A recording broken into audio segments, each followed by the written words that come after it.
Hey everyone, welcome back to series part 19, where I'm going through questions from people in one-to-ones, WhatsApp groups, YouTube comments, usually people who are coming in for coaching and webinars. To learn more about that information in our services, please email phil@ocdrecovery.com. We work in every time zone all over the world. We can help you. You are not alone. We get it. We get exactly where you are. I say in every video in this series, we are all severe mental health sufferers in all different types. I was in the mental hospital for 4 or 5 days, Baker acted in Florida. Then the cops were at my house all the time. I didn't work. My life was a mess to where I am today. So today, I am going to go through questions, but I also want to show this because this is a unique email of someone I just got off the phone with, and we formulated this together. So this individual has been coasting for almost a decade, right? That had calls in between sporadically, that never took it seriously, sensorimotor and other hyper awarenesses, but they want to take it seriously now. So I put a game plan for this person.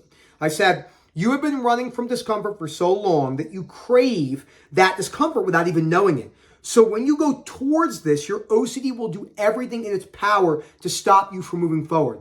Then I put a priority list, and then we'll get into questions. So priority 1 was learning to not solve in your mind by leaving stuff to play out regardless of what it is. This shows you how I formulate my emails. Priority 2 was they finally have to read every book. I've worked with numerous people. We understand OCD is very serious, but unless you want to get better, you have to read these books and understand.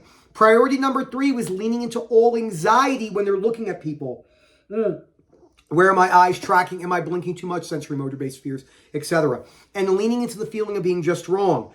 Number 4 is believing in yourself, and not in a wishy-washy way where you're clapping around in the kind of superficial way, but I'm going to do everything in my power to try and get better. There's no guarantees that I will get better. So it's a realistic optimist. When you just have pure optimism, that's very dangerous, because when things go wrong in your life, as they will, your whole entire belief systems crash because you were just clapping on a stage and all hype material and good for YouTube, but not good in practicality for the most part of real life, right? This is why it takes so long to build stuff like this and really catch it on, because it doesn't have the glamour and the flash that so many people are addicted to. But if you ask yourself, where's the glamour in the flash of superficial, optimistic belief systems have gotten me, it's gotten you fucking nowhere. So number 5, for the most part. Number 5 is leaning into all the confusion of not needing to know an answer on what's automatic rumination or what's not. One of the biggest compulsions of all time with all hyper-awarenesses, the big 5, blinking, breathing, swallowing, saliva, and their heartbeat, is, am I doing this myself? Is it something I'm bringing on the blinking? Or is it something that's automatically happening, and learning to live with that confusion? And then number 7, and this was big, is yes, getting on with life is important, but that will not bring you to where I am. It will not bring you to recovery in of itself. There is no chance, unless it's mild OCD. It will still be there because you are still scared of your worst case scenarios and still scared of being stuck forever. It's why the book, How to Stubbornly Refuse, is always right here on my end table, which I go over it. Now, questions.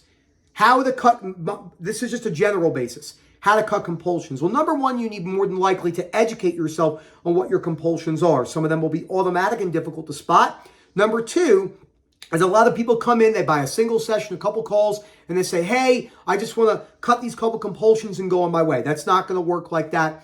If you're coming in with chronic OCD, the chances are you've had compulsions and avoidance behaviors in different realms and different categories for a very, very, very long time. So it will take time to learn and cut them. But the major ones, like stop speaking to your partner about your OCD, stop Googling and Reddit inventing, those things can come down. Number 2 is how to lean into the confusion when my mind is trying to solve nonstop. I wrote, this is a skill, like any other skill in sports. You will need to learn to allow those urges to be present whilst multiple mistakes are happening, regardless of how uncomfortable. And, in parentheses and in red and underlined, you will fuck this up a lot. The harsh reality of OCD and anxiety and mental health information is a lot of people have the optimism, which is great, and there is good information out there, but they're missing the realistic part of OCD recovery, which is, it's going to take you a while. You're going to mess up a lot. Like, you are going to mess up a lot. And you're going to feel hopeless, and you have to keep learning to push forward and learn from that. Learning how to not solve an urge and to feel confused is an ultimate skill for life. It's an invaluable skill of learning how to not vent, prove people wrong, show people up in business or in a relationship, learning to sit with things and not solve. Number 3, how painful is it to go from a decade of coasting to recovery? And I wrote, again, it's going to absolutely fucking suck. It's not impossible, but it's going to suck. Large amounts of emotional pain and physical pain, different presentations of symptoms, new things popping up here and there. Not impossible, but it will be difficult because you've had these learned behaviors for a very long time. How to allow the teasers of OCD to be present. Always putting bait in the water. This goes back to question 2. You have to learn to have that bait, OCD's bait, thrown in the water without solving it. Daisy's over here hiding in the corner, like licking a chair. So ridiculous. I love her. So that is a key thing for that. It's going to take time to learn how to do that. And sadly, why do most people coast forever? I don't want to be this way. It's because the work required to get better from anything worth doing is very difficult and usually not spoken about in a realistic way. There's a very good chance that OCD recovery, the process of going through recovery, especially in the early days, will be some of the hardest emotional disturbance you ever feel in your entire human existence. Not impossible to get better, but very difficult, not rocket science. So another good question they asked me was, this is after the main 5 one, was, I'm still locked into my blinking sensations or anything, and I am allowing it to be there, etc., etc. And I was talking to them that they were partially correct on learning to allow it to be there, but they're partially incorrect by asking that question. How do I know if I'm solving? How do I know if I'm leaving it there? What's automatic? Am I blinking automatically? Should I leave it there? You have to lean into that confusion. The reason why people do not want to lean into that confusion is because in their mind, all of us, well, I don't want to perform a compulsion. I don't want to perform avoidance behavior. That's not why I'm here on calls. I want to get better. No, you're going to have to take the risk that you might mess up for a little bit and keep yourself stuck. So this was a game plan for this person. Might seem basic. They're going to read every day except for Sundays. They're going to learn to stop trying to solve, which will take a while. I'm going to learn to allow myself to feel confused as my sensation plays out. Again, it's a skill. I said, you will feel like garbage because you're so used to looking for answers. And you will have to get comfortable with realizing that everything you've been doing, although there were pieces and pockets of correct information, bits you learned here, bits you learned there, but it wasn't enough to take it seriously, which most people are not.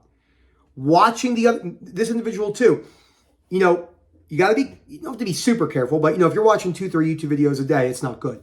But this person, I put the links to problem solving, avoidance behaviors, my sensorimotor videos. There's only one person on this planet that understands sensorimotor more than me, and that's Rob, because he taught me. I am the leading expert on all hyper-awareness fears. It's just not even close. Because what I did was so different than what anyone else usually does. And I also had it, which gives me a great advantage.